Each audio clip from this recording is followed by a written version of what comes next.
Hello दोस्तों, मैं नीतू आपका स्वागत करती हूँ आपके अपने चैनल साहित्य सार में। तो जैसा कि आप लोग जान रहे हैं कि आपका जो एग्ज़ाम है वो मुश्किल से 15-20 दिन बचा हुआ है। तो इस दौरान आपको क्या पढ़ना चाहिए तो मैं आज बताऊँगी। आदिकाल के टॉपिक से कहाँ से कैसे क्वेश्चन आते हैं हर बार, और कैसे रिपीटेड क्वेश्चन आते हैं, किस टॉपिक से आते हैं, तो मैं आज बताऊंगी।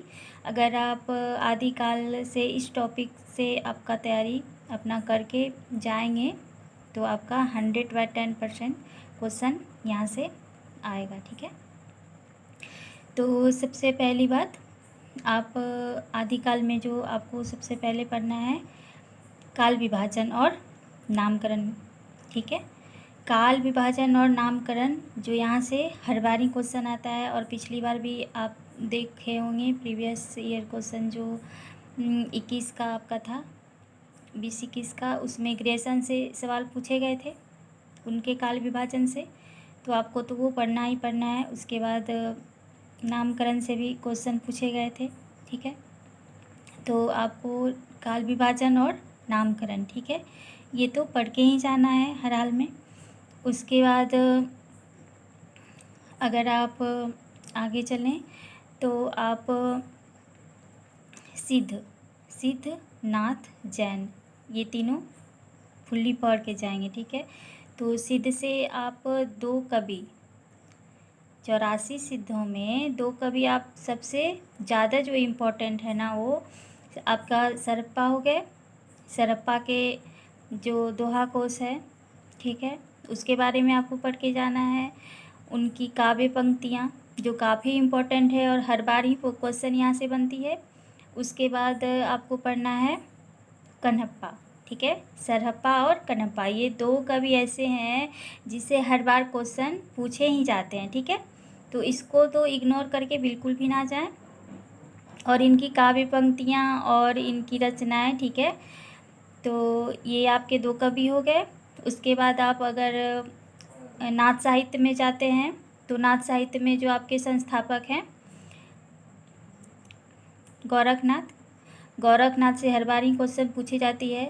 अगर आप 2004 से 20-21 तक का अगर आप उठाते हैं तो हर बार ही गोरखनाथ से क्वेश्चन पूछी गई है। तो गोरखनाथ की पंक्तियाँ और उनकी रचनाएं काफ़ी इम्पोर्टेंट है, तो इनको आप पढ़ के जाएंगे। और शुक्ल जी के मतानुसार कि उन्होंने क्या कहा है नाथ साहित्य के बारे में और सिद्ध साहित्य के बारे में, शुक्ल जी का क्या मत है, उनको तो आप पढ़ के ही जाएंगे कि शुक्ल जी के विचार से नाथ और सिद्ध साहित्य के लिए उनका मंतव्य क्या रहा है, वो उनको किस सीमा तक मानते हैं, किस सीमा तक नहीं मानते हैं। उनकी काव्य पंक्तियाँ आप देख लीजिएगा जो काफ़ी इम्पोर्टेंट है। तो इधर आपके 2 कवि हो गए।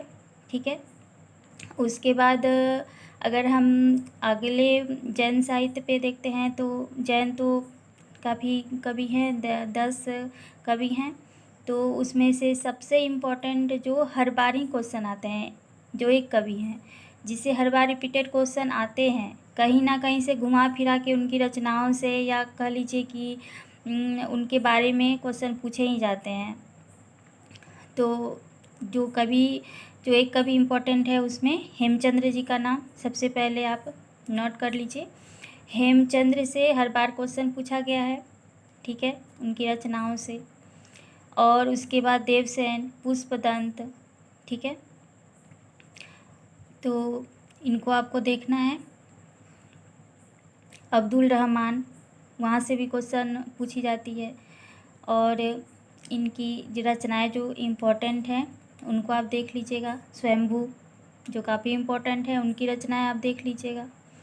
ठीक है, उसके बाद अगर आप रासो पे आते हैं, रासो साहित्य पे, तो रासो साहित्य में आपका जो है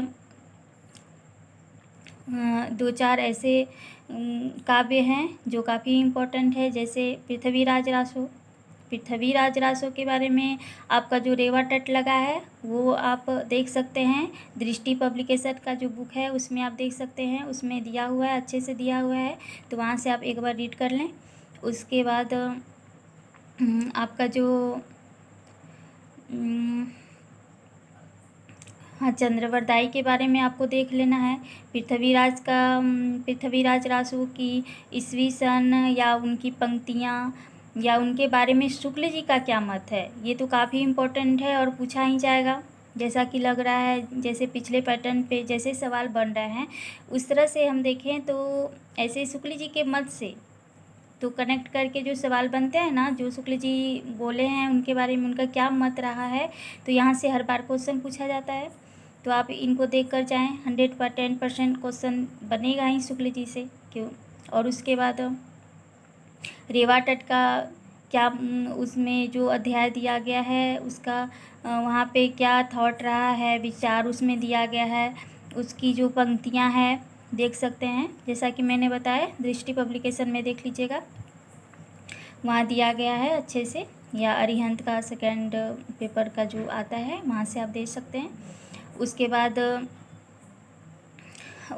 बाद आप जगदीक का जो परमाल रासु है, अल्लाखंड जिसे कहा जाता है, वो आप देख लीजिएगा। वो हर बार ही पूछी जाती है, चाहे उसकी रचनाएं पूछ ली जाए या आपका मिलान से क्वेश्चन हो, वहाँ से वो पूछी ही जाती है हर बार, तो आप तो वो देख कर ही जाएँ। उसके बाद विशल देव रासु, उसके बारे में शुक्ल जी का क्या मत रहा है और उस पर शुक्ल जी ने काफ़ी कुछ कहा है, तो आप शुक्ल जी के बुक से वो देख ही लीजिएगा। या फिर उनके शुक्ल जी का जो विचार है पृथ्वीराज रासु, विशल देव रासु, ये दोनों के जो मंतव्य रखे हैं ना अपना शुक्ल जी, ये दोनों काव्य के अंतर्गत उनको आप देख कर जाइएगा, ठीक है। उसके बाद अगर मैं कहूँ तो अब विद्यापति या खुसरो, ठीक है। तो खुसरो से तो 110% हर बार पूछी जाती है, जैसा कि पिछली बार भी आपने देखा होगा, वहाँ से क्वेश्चन बनाया है कि शुक्ल जी ने खुसरो के बारे में क्या कहा है, ठीक है।